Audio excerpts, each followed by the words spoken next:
नमस्कार दोस्तों, स्वागत है आप सभी का YouTube चैनल पर। आज हम पढ़ेंगे पोषक तत्वों के बारे में। जो न्यूट्रिएंट्स मटेरियल है उनके बारे में पढ़ेंगे। जो पोषक तत्व होते हैं वो क्या होते हैं, हम बात कर रहे हैं पोषक तत्वों के बारे में। ये जो न्यूट्रिएंट्स होते हैं वो होते क्या है, क्यों आवश्यक है, कहाँ से हमें प्राप्त होते हैं, इसके सोर्सेस क्या होते हैं, तो उनके बारे में हम बात करेंगे। तो जो पोषक तत्व होते हैं वो सबसे पहले तो इसके स्रोत की बात करते हैं, हमें प्राप्त कहाँ से होता है। तो बात करें प्राप्ति की, तो इनको प्राप्त करने के लिए हम क्या करते हैं, हम करते हैं भोजन। क्या करते हैं? भोजन। भोजन के माध्यम से जो ये पोषक तत्व होते हैं वो हमें प्राप्त होते हैं। किसके माध्यम से? भोजन के माध्यम से हमें प्राप्त होते हैं। क्या प्राप्त होते हैं? पोषक तत्व प्राप्त होते हैं। क्या पदार्थ प्राप्त होते हैं? पोषक तत्व। अब देखो, जो पोषक तत्व है वो होते क्या है। सबसे पहले तो ये प्राप्ति तो हो गई कि हमें भोजन के माध्यम से ये प्राप्त होते हैं। पोषक तत्व होते क्या है? पोषक तत्व वह पदार्थ होते हैं जो हमारी जो शरीर की वृद्धि होती है। वृद्धि का मतलब जो शारीरिक वृद्धि है, शारीरिक वृद्धि है और विकास। शारीरिक वृद्धि और विकास के लिए क्या होते हैं, जो आवश्यक पदार्थ होते हैं, या हम कह सकते हैं सहायक पदार्थ। सहायक पदार्थ या जो आवश्यक पदार्थ होते हैं जो हमारी शरीर की शारीरिक वृद्धि एवं विकास के लिए आवश्यक है। अब कोई भी मानव है, उस मानव की या कोई अन्य जीव है, उस जीव की शारीरिक वृद्धि और जो विकास है, शारीरिक वृद्धि और विकास है, उसके लिए जो आवश्यक तत्व होते हैं वो क्या होते हैं? पोषक तत्व होते हैं। अब इनके जो ग्रहण करने की प्रक्रिया है, पोषक तत्वों की को जो ग्रहण करने की प्रक्रिया है वो कहलाती है पोषण। क्या कहलाती है? पोषण कहलाती है। क्या कहलाती है? पोषण कहलाती है। जो पोषक तत्व होते हैं, इन पोषक तत्वों को ग्रहण करने की जो प्रक्रिया है वो कहलाती है पोषण। अब बात करें पोषण, हमने देख लिया पोषक तत्वों को ग्रहण करने की प्रक्रिया पोषण कहलाती है। भोजन के माध्यम से हम पोषक तत्वों को ग्रहण करते हैं, और पोषक तत्व शारीरिक वृद्धि और विकास के लिए क्या होते हैं? आवश्यक होते हैं। अब बात करें पोषक तत्वों, जो भोजन है उस भोजन में पोषक तत्व होते कितने हैं? पोषक तत्व होते कितने, इनकी बात करें तो जो पोषक तत्व होते हैं वो होते हैं 6। कितने होते हैं? 6 होते हैं। सबसे पहले पोषक तत्व की बात करें तो सबसे पहला होता है कार्बोहाइड्रेट। सबसे पहला होता है कार्बोहाइड्रेट, दूसरा होता है प्रोटीन, तीसरा पोषक तत्व वसा, चौथा पोषक तत्व विटामिन, पांचवा होता है खनिज लवण, और जो छठा होता है वो होता है जल। ये होते हैं 6 पोषक तत्व। क्या होते हैं? 6 पोषक तत्व होते हैं। अब इनमें भी अलग अलग प्रकार के पोषक तत्व। बात करें कार्बोहाइड्रेट की, तो कार्बोहाइड्रेट किस प्रकार का पोषक तत्व है, वसा किस प्रकार का पोषक तत्व है। ये जो दोनों पोषक तत्व है वो ऊर्जा प्राप्ति वाले पोषक तत्व है। इन दोनों पोषक तत्वों, जो कार्बोहाइड्रेट और जो वसा है, इन दोनों पोषक तत्वों से हमें क्या प्राप्त होती है? ऊर्जा प्राप्त होती है। अब जो ये पीछे विटामिन प्रोटीन बची है, इस प्रोटीन से क्या होता है? ये प्रोटीन हमारी जो शारीरिक वृद्धि होती है, शारीरिक वृद्धि होती है, और शरीर का यदि कोई अंग टूट गया है या क्षतिग्रस्त हो गया है तो उसकी मरम्मत करने में ये सहायक होती है। कौन होती है? प्रोटीन होती है। शारीरिक वृद्धि और कोई शारीरिक अंग क्षतिग्रस्त हो गया या टूट गया है तो उसकी मरम्मत करने में कौन सहायक होती है? प्रोटीन सहायक होती है। और ऊर्जा प्राप्ति वाले 2 होते हैं, कार्बोहाइड्रेट और वसा। विटामिन जो शारीरिक क्रियाएं होती है उनको नियंत्रित रखती है। खनिज लवण हमारे शरीर का जो कोशिकीय संचालन होता है, उस कोशिकीय संचालन को क्या करता है, नियंत्रित करता है। जल की बात करें तो ये तो पूरा का पूरा काम जो डिपेंड करता है हमारे शरीर का, वो किस पर करता है, जल पर करता है। क्योंकि जो समस्त शारीरिक जो उपापचयी क्रियाएं होती है, जो मेटाबॉलिक जो रिएक्शन होती है, वो किसके द्वारा संपन्न होती है, वो होती है जल के द्वारा। जो मेटाबॉलिक रिएक्शन होती है, उपापचयी क्रियाएं होती है, वो किसके द्वारा संपन्न होती है, जल के माध्यम से संपन्न होती है। अब हम इनका एक एक करके क्या करेंगे, अध्ययन करेंगे। सबसे पहले मैं लेता हूं आपके सामने कार्बोहाइड्रेट। सबसे पहले हम पढ़ते हैं कार्बोहाइड्रेट के बारे में। ध्यान से देखना, कार्बोहाइड्रेट के बारे में यदि हम बात करें, कार्बोहाइड्रेट के बारे में यदि हम बात करें कि कार्बोहाइड्रेट क्या है, कार्बोहाइड्रेट क्या है, तो कार्बोहाइड्रेट को यदि देखा जाए तो कार्बोहाइड्रेट दो शब्दों से बना है। एक तो बना है कार्बो, एक बना है हाइड्रेट्स। किससे बना है, हाइड्रेट से बना है। किससे बना है, हाइड्रेट से बना है।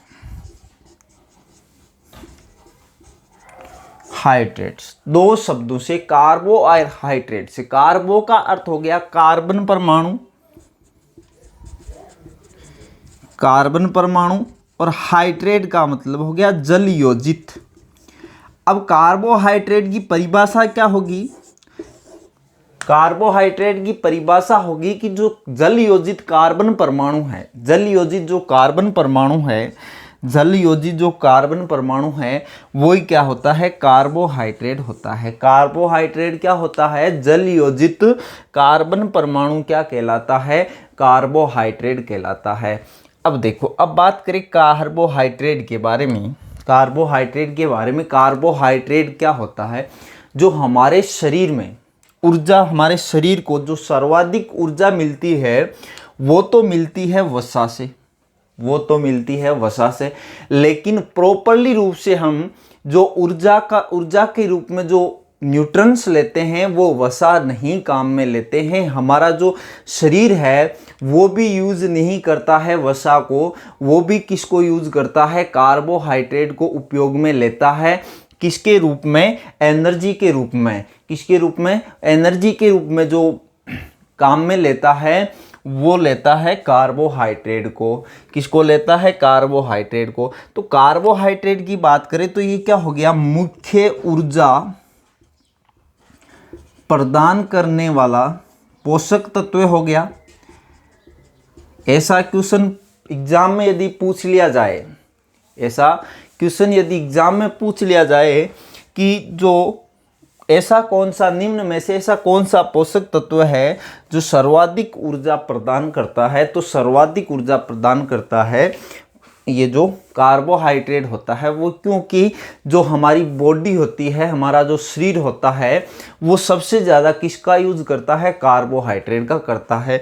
लेकिन ऊर्जा मिलती किससे है, तो ऊर्जा मिलती है वसा से। जो फैट्स होती है, लिपिड्स होती है, उससे हमें प्राप्त होती है। अब बात करें कार्बोहाइड्रेट के बारे में, कार्बोहाइड्रेट के बारे में बात करें आगे, तो कार्बोहाइड्रेट है वो, कार्बोहाइड्रेट 3 प्रकार का होता है। कितने प्रकार का होता है, 3 प्रकार का। एक होता है मोनोसेकेराइड, 3 प्रकार का होता है ये जो कार्बोहाइड्रेट होता है वो। एक होता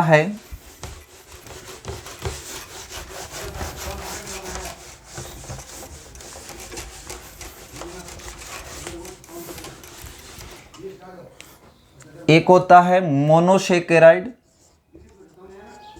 मोनोसेकेराइड। एक होता है डाइसेकेराइड,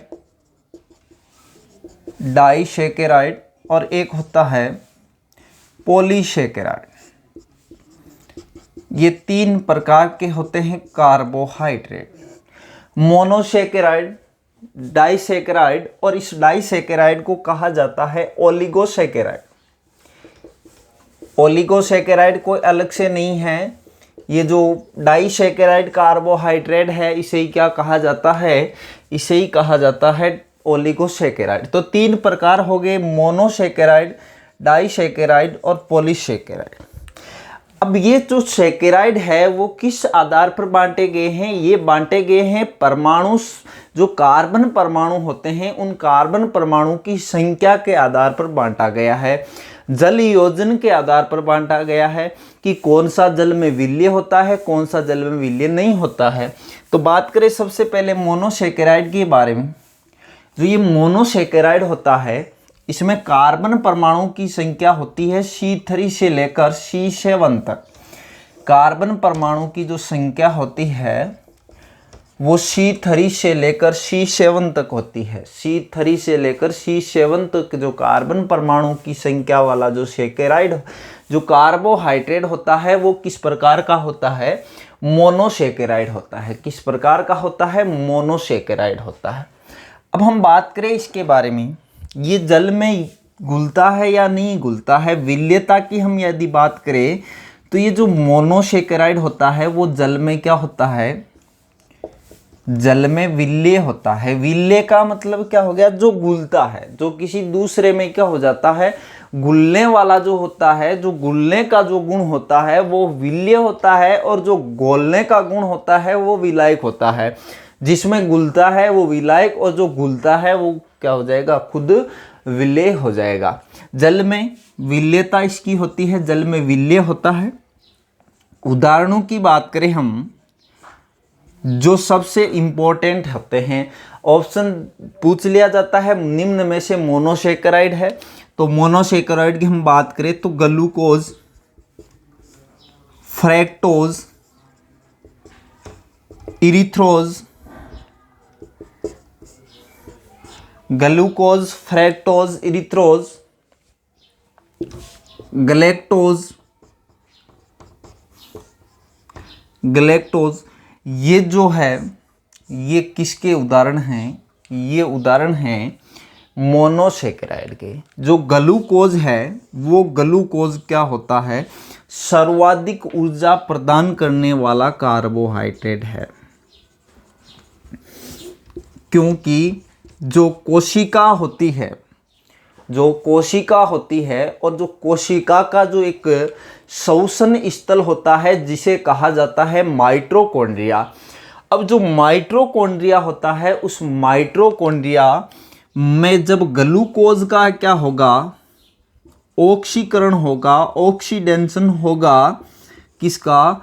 ग्लूकोज का। तो ग्लूकोज का जब माइटोकॉन्ड्रिया में ऑक्सीकरण होगा तो ऑक्सीकरण होने से क्या मिलेगी? ऊर्जा मिलेगी। क्या मिलेगी? ऊर्जा मिलेगी। किसके ऑक्सीकरण से? ग्लूकोज के ऑक्सीकरण से। कहाँ पर ऑक्सीकरण होगा? माइटोकॉन्ड्रिया में होगा। तो ग्लूकोज हो गया। और ग्लूकोज के सूत्र की बात करें तो ग्लूकोज का सूत्र होगा C6H12O6। और अब बात करें फ्रैक्टोज के बारे में, तो यहाँ पर भी सबसे इंपॉर्टेंट क्वेश्चन ये बनता है कि सबसे मीठी या सबसे मोटी, दोनों नाम सेम ही हैं। सबसे मोटी और सबसे जो मीठी शर्करा है, सबसे मोटी या जो सबसे मीठी शर्करा है वो कौन सी शर्करा है? वो शर्करा है फ्रैक्टोज शर्करा। कौन सी शर्करा है? फ्रैक्टोज शर्करा है जो सबसे मीठी और सबसे मोटी शर्करा होती है। इससे जो मीठी शर्करा होती है वो कोई शर्करा नहीं होती है। अब देखो ये पाई किस में जाती है? जो हमारी जो सोशल जो होता है, समाज जो होता है, उसमें क्या बोला जाता है कि शहद से मीठी कोई चीज़ नहीं होती है। तो ये जो शर्करा है इससे मीठी कोई शर्करा नहीं है, शहद से कोई मीठा पदार्थ नहीं है। तो ये शर्करा किस में होगी? शहद के अंदर होगी। किसके अंदर होगी? शहद के अंदर होगी।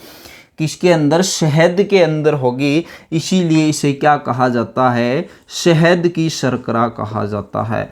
तो 3 यहाँ पर क्वेश्चन बनते हैं। सबसे मीठी शर्करा फ्रैक्टोज, सबसे मोटी शर्करा फ्रैक्टोज, शहद की शर्करा फ्रैक्टोज, शहद की शर्करा फ्रैक्टोज। अब देखो ये बनती कैसे है, इसका जो प्रोसेस है मैं आपको बता देता हूँ। जैसे मधुमक्खियाँ होती है, क्या होती है, जो मधुमक्खी होती है वो फूल का रस चूसती है। तो उस फूल का जो रस होता है, उस फूल के रस में क्या होता है, एक मीठी शर्करा होती है और उस शर्करा का नाम होता है सुक्रोज। और ये जो सुक्रोज है वो एक प्रकार की डाइसैकेराइड है। डाइसैकेराइड शर्करा है या डाइसैकेराइड कार्बोहाइड्रेट है। अब सुक्रोज को उसने ग्रहण किया, तो जब सुक्रोज का वो क्या करेगी, पाचन करेगी। क्या करेगी, सुक्रोज का जब पाचन करेगी तब क्या बनेगा, जीएफ बनेगी। जीएफ का मतलब ग्लूकोज और फ्रैक्टोज, दो चीजों में ये टूटेगी। सुक्रोज टूटेगी दो चीजों में, एक तो ग्लूकोज और दूसरा फ्रैक्टोज। और फ्रैक्टोज किस प्रकार की शर्करा है, फ्रैक्टोज है जो मोनोसैकेराइड है, वो शर्करा है फ्रैक्टोज। ग्लूकोज क्या है, ग्लूकोज भी एक प्रकार की क्या है, मोनोसैकेराइड है। तो ये जो उदाहरण थे वो मोनोसैकेराइड के थे। C3 से C7 परमाणु जल में विलीय होता है, ये कुछ उदाहरण थे। सर्वाधिक ऊर्जा ग्लूकोज से, ग्लूकोज के ऑक्सीकरण से माइटोकॉन्ड्रिया में होता है। C6H12O6 इसका रासायनिक सूत्र है। और जो फूलों में जो शर्करा होती है वो होती है इरिथ्रोज शर्करा। कौन सी, इरिथ्रोज। और दही की या दूध की जो शर्करा होती है लैक्टोज, उस लैक्टोज का जब पाचन होता है तब गलैक्टोज बनता है, गलैक्टोज बनता है। अब बात करें हम डाइसैकेराइड के बारे में।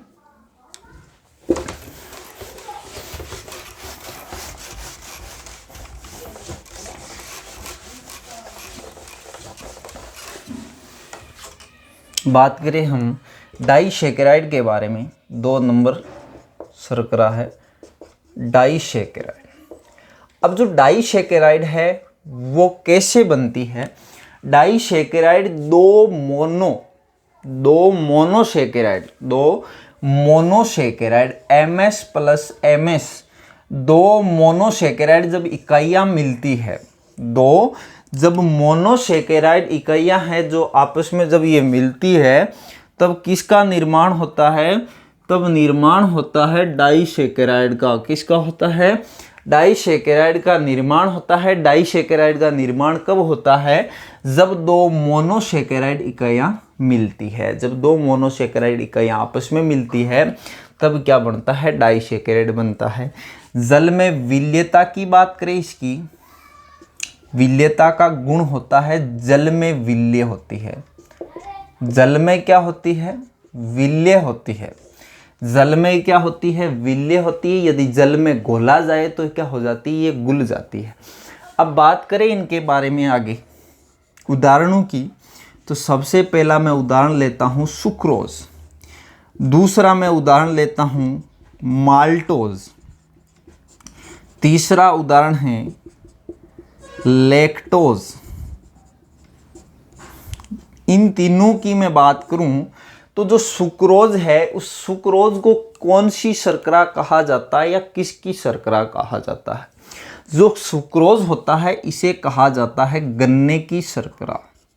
जैसे मैंने आपको बताया था कि जो फ्रैक्टोज है उसे शहद की शर्करा कहा जाता है, उसी प्रकार यदि क्वेश्चन पूछ ले कि गन्ने की शर्करा किसे कहा जाता है, तो गन्ने की शर्करा कहा जाता है सुक्रोज को।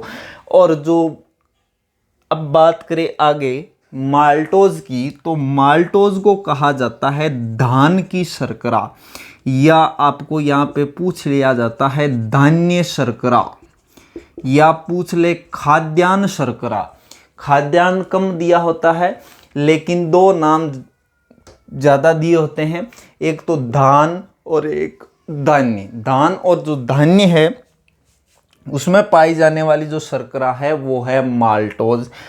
और जो एक शर्करा है उसका नाम है लैक्टोज। और लैक्टोज किसकी शर्करा है, अभी मैंने थोड़ी देर पहले बताया था। जो लैक्टोज है वो दूध व दही की शर्करा है, दूध व दही की शर्करा है। अब सुक्रोज है, इस सुक्रोज का जब पाचन होता है तब क्या बनता है, ग्लूकोज और फ्रैक्टोज बनता है। ग्लूकोज और फ्रैक्टोज बनता है। और जब माल्टोज का जब पाचन होता है, माल्टोज का जब पाचन होता है तब बनता है glucose plus glucose, glucose plus glucose. और जब लैक्टोज का पाचन होता है तब बनता है glucose plus galactose, glucose plus ग्लूक्टोज या ग्लैक्टोज। कब बनता है? जब लैक्टोज का पाचन होता है। माल्टोज को धान्य की शर्करा, धान की शर्करा, दूध की, दही की शर्करा, लैक्टोज सुक्रोज गन्ने की शर्करा। ये कुछ उदाहरण थे डाइसैकेराइड के। जल में विलय होती है, ये आपको ध्यान रखना है। और मधुमक्खी जो रस चूसती है वो कौन सी शर्करा के रूप में चूसती है? सुक्रोज शर्करा के बारे में। अब बात करते हम लास्ट जो हमारी डाइसैकेराइड है इसके बारे में। मोनोपॉलीसैकेराइड है, पॉलीसैकेराइड। और एक अभी बताया था ओलिगोसैकेराइड। तो जो डाइसैकेराइड होती है उस डाइसैकेराइड में 2 मोनोसैकेराइड इकाइयाँ होती है, लेकिन ओलिगो में कितनी हो सकती है? 10 जो मोनोसैकेराइड इकाइयाँ हैं वो होती है। जब शर्करा में 10 मोनोसैकेराइड इकाइयाँ हो तब किस प्रकार की शर्करा होगी? ओलिगोसैकेराइड शर्करा होगी।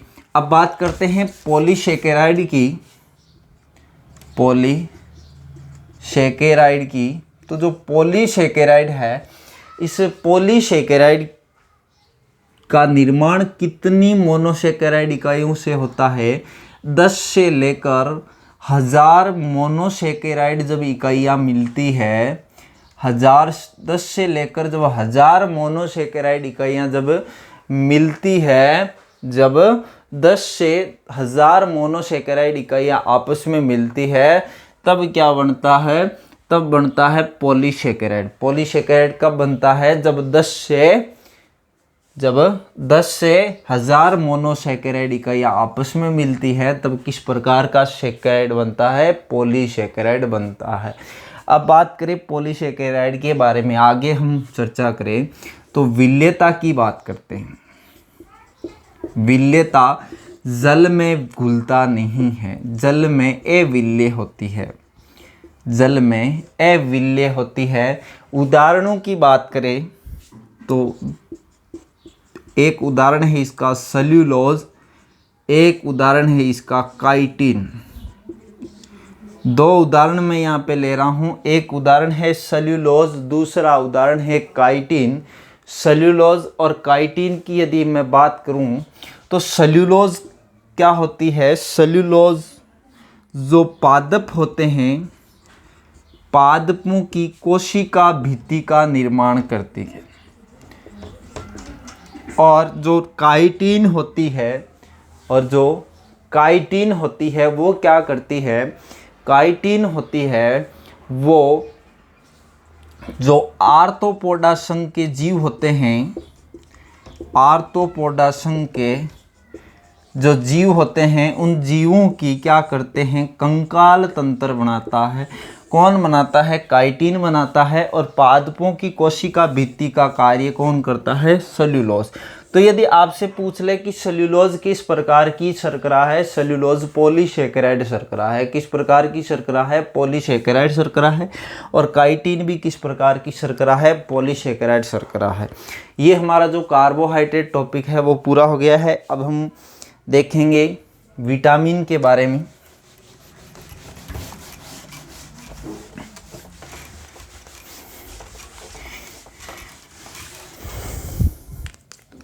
विटामिन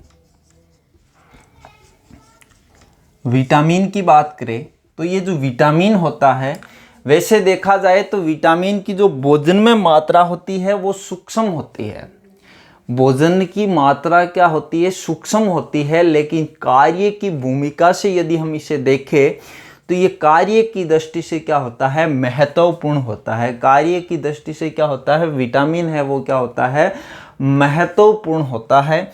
तो कुछ विटामिनों की रासायनिक नाम, उनसे कमी से होने वाले रोग और जो उनके लक्षण होते हैं उनके बारे में हम यहाँ पर चर्चा करेंगे। सबसे पहले मैं लेता हूँ विटामिन ए। विटामिन, अगला है बी, सी, डी, ई, और अब है के, और एक है H. Vitamin A, B, C, D, E, K और एच। हमें याद रखना है ई तक तो क्या याद रखना है, अल्फ़ाबेट याद रखना है, ए बी सी डी ई, और फिर एफ याद नहीं रखना है, के याद रखना है और एच याद रखना है। ये कुछ विटामिन होती है, मुख्य विटामिन होती है ए बी सी डी ई के एच। अब देखो, अब जो विटामिन होती है वो 2 प्रकार की होती है, लेकिन आपने 6-7 प्रकार लिखे हैं, ये प्रकार नहीं है। प्रकार की बात करें तो 2 प्रकार से बांटा गया है। एक तो बांटा गया है वसा के आधार पर, वसा में घुलनशीलता, वसा में विलेयता के आधार पर, एक जल में विलेयता के आधार पर। तो वसा में जो विलेय होती है उनकी भी बात करेंगे, और जो जल में विलेय होती है उनकी भी बात करते हैं। यहाँ से भी क्वेश्चन पूछ लिया जाता है कि निम्न में से कौन सी जो जल में विलेय है और निम्न में से कौन सी जल में विलेय नहीं है। तो बात करें हम वसा में विलेय की, तो आप देखो, जो तेल होता है, जो घी होता है, उसमें क्या होती है, वसा होती है। उसमें क्या होती है, वसा होती है। तो अब यदि किसी स्थान पर यदि घी है वो गिर जाता है तो वहाँ पे क्या लगते हैं, कीड़े लगते हैं। क्या लगते हैं, कीड़े लगते हैं। तो हम बात करें कीड़े की, तो ये क्या हो गया, कीड़ा हो गया। कीड़े की स्पेलिंग हो गई KEDA, यानी इसको संयुक्त रूप से पढ़ा जाए तो इसकी अभिव्यक्ति किसके रूप में होगी, कीड़ा के रूप में होगी। तो वसा में जो विलेय होती है वो 4 विटामिन होती है, KEDA। और यदि हम बात करें ऐसे, यदि आप याद रखना चाहते हो घी वगैरह, ये जो मैटर है आपको ज़्यादा भारी पड़ता है, तो किसी का इंतज़ार करते हैं तो उसको मारवाड़ी में क्या कहा जाता है, अडीकना, ADKE। तो ये जो वसा में घुलनशील है वो ADKE हो गया, और कीड़ा से याद रखना चाहो तो भी KEDA हो गया। तो 4 है KEDA, ये वसा में है। और अब जो 2 बाकी बचे हैं सी और बी, ये क्या हो गई, जल में विलेय हो गए। वसा में विलेय KEDA, जल में विलेय सी और बी। अब ऐसा क्वेश्चन यदि पूछ लिया जाए कि निम्न में से कौन सी विटामिन का जल शरीर में संचय नहीं होता है। अब शरीर में संचय किन का नहीं होगा, किस चीज़ का नहीं होगा, उस चीज़ का नहीं होगा जो जल में विलेय है। क्योंकि जो पदार्थ जल में विलेय होगा वो मूत्र के साथ क्या हो जाएगा, बाहर आ जाएगा। उसी प्रकार सी और जो बी है वो जल में घुल जाती है, और क्या होता है, जल में घुल के किस में आ जाती है, वर्कक के माध्यम से मूत्राशय में आ जाती है, और इनका क्या हो जाता है, बाहर उत्सर्जन हो जाता है। तो 2 ऐसी है जिनका जल शरीर में संचय नहीं होता है क्योंकि जल में विलेय होती है, सी और बी, और KEDA ये क्या होते हैं, वसा में घुलनशील। तो अब आपको याद हो गया होगा कि वसा में कौन सी घुलती है और जल में कौन सी घुलती है। अब बात करते हैं इनके बारे में, ABCDE के बारे में, KH के बारे में। तो जो विटामिन ए है इसका नाम होता है रेटिनॉल। क्या होता है, रेटिनॉल होता है। किसका, जो विटामिन ए है, इस विटामिन ए का रासायनिक नाम होता है रेटिनॉल।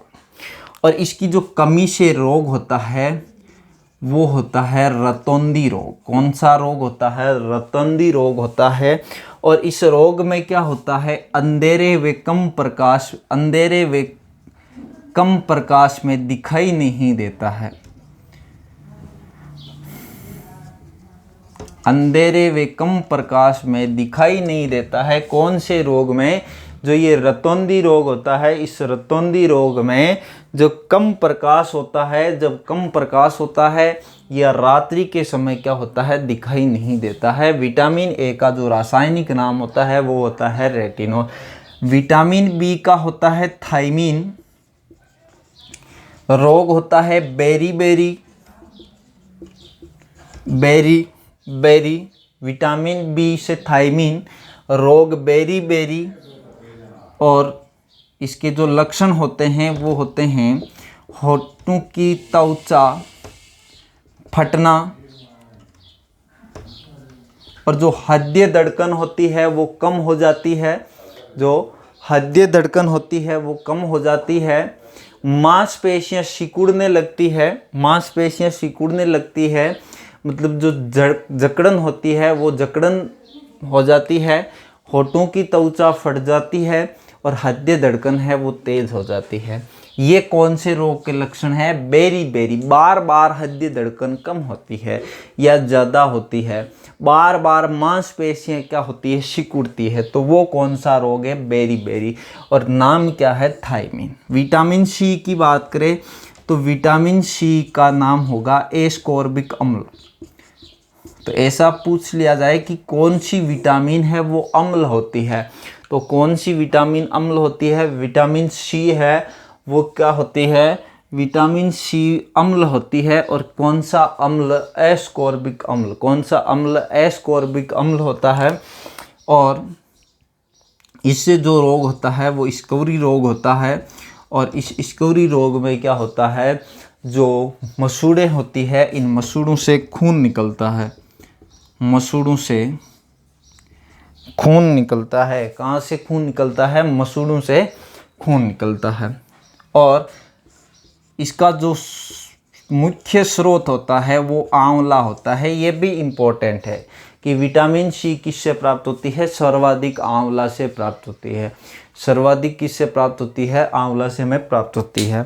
अब बात करें विटामिन डी के बारे में, तो जो विटामिन डी है इसका रासायनिक नाम होता है कैल्सीफेरॉल। इसकी यदि बात करें कैल्सीफेरॉल की, तो विटामिन डी के निर्माण में एक तत्व की आवश्यकता होती है और वो तत्व होता है कैल्शियम। कौन सा तत्व होता है? कैल्शियम तत्व होता है, जिसकी आवश्यकता होती है किसके निर्माण में? विटामिन डी के निर्माण में। विटामिन डी के निर्माण में।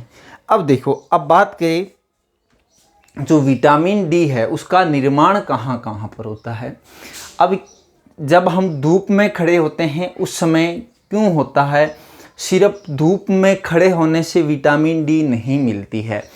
जो हमारी त्वचा होती है उस त्वचा के नीचे पहले हमारा जो शरीर होता है वो विटामिन डी मिलने वाले अवयव बनाते हैं। और जब वो अवयव है, जब प्रकाश की उपस्थिति, जब प्रकाश उन्हें मिलता है या प्रकाश की उपस्थिति में जब क्रिया होती है उन पदार्थों के साथ, तब वो कौन सी विटामिन में टूटते हैं? विटामिन डी में टूटते हैं। या बात करें कैल्सीफेरॉल के रूप में, है ना। कैल्सीफेरॉल क्या है? विटामिन डी का रासायनिक नाम है। और विटामिन डी में कौन सा तत्व मुख्य सहायक होता है? वो तत्व होता है कैल्शियम। देखो, अब बात करें इसके रोग की, तो रोग होता है रिक्टस।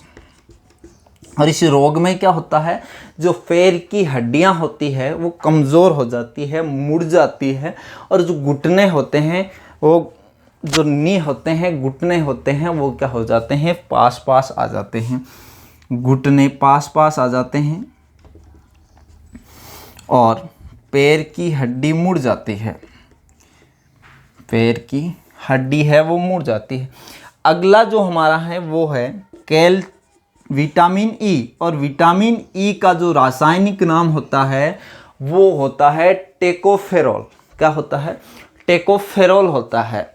टेकोफेरॉल होता है। और सबसे यहाँ पर दो क्वेश्चन बनते हैं। इस रासायनिक नाम के अलावा दो क्वेश्चन और बनते हैं। किसके बनते हैं? विटामिन ई के। क्या बनते हैं? पहला तो बनता है कि बिलोना की जो विटामिन है, बिलोना की विटामिन कौन सी होती है? Vitamin E. जो बिलोना का तेल होता है, जो बिलोने का घी होता है, उससे कौन सी विटामिन मिलती है? विटामिन ई मिलती है। दूसरा जो इसका उपनाम है वो है सुंदरता की विटामिन। कोई भी व्यक्ति है उसकी जो सुंदरता है वो किस पर डिपेंड करती है, वो करती है विटामिन ई पर। किस पर करती है? विटामिन ई पर करती है।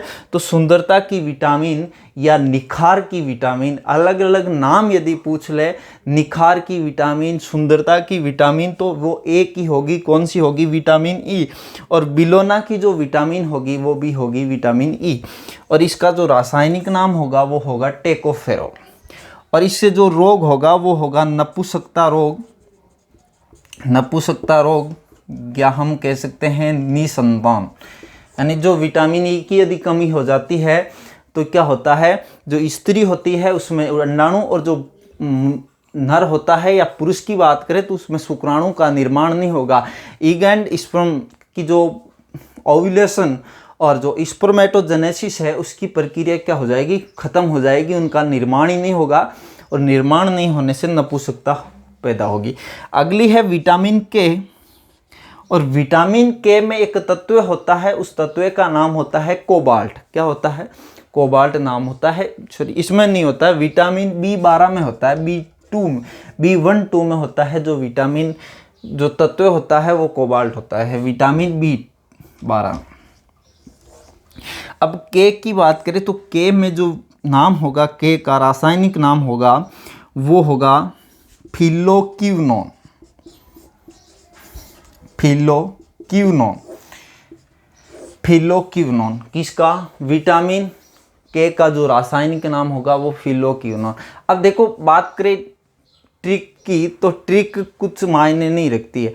तो ट्रिक है रत पर एक टोपी। तो रत वो आप परीक्षा में वो नहीं लिख सकते हो, आपको यही नाम याद रखने हैं, retinol, thiamine, ascorbic, calciferol, tocopherol और फिलोक्विनोन, है ना। तो वो या वहाँ पर रत पर एक टोपी नहीं दिया होगा, वहाँ पर ये नाम ही आपको मिलेंगे। तो आपको फिलोक्विनोन ही नाम याद रखना है। फिलोक्विनोन विटामिन के का रासायनिक नाम। और जो रोग होगा वो रोग होगा हेमरेज रोग। कौन सा रोग होगा? हेमरेज रोग होगा। और इस हेमरेज रोग में क्या होता है, यदि किसी कारणवश या जानबूझकर यदि किसी स्थान पर चोट लग जाती है और वहाँ से क्या होता है, रक्त का स्राव शुरू हो जाता है। तो रक्त का स्राव है वो रुकता नहीं है, तो यानी रक्त का थक्का नहीं बनता है। रक्त का थक्का नहीं बनता है कौन सी विटामिन में? विटामिन जो के होती है उसमें। अब विटामिन है एच। तो यहाँ पर मैं एक आपको बताऊंगा, एक तो इसका रासायनिक नाम बिटोमिन। क्या होगा? बिटोमिन होगा। और इसे बालों की शर्करा कहा जाता है, बालों की विटामिन कहा जाता है, बालों की विटामिन कहा जाता है विटामिन एच को, है ना। विटामिन एच को बालों की विटामिन कहा जाता है। किसी व्यक्ति के यदि बाल सफ़ेद हो जाते हैं, झड़ने लग जाते हैं, तो कौन सी विटामिन की कमी होती है? विटामिन एच की कमी होती है। तो हमने ये विटामिन और कार्बोहाइड्रेट के बारे में आज की क्लास में अध्ययन किया है। तो आज के लिए इतना ही। धन्यवाद।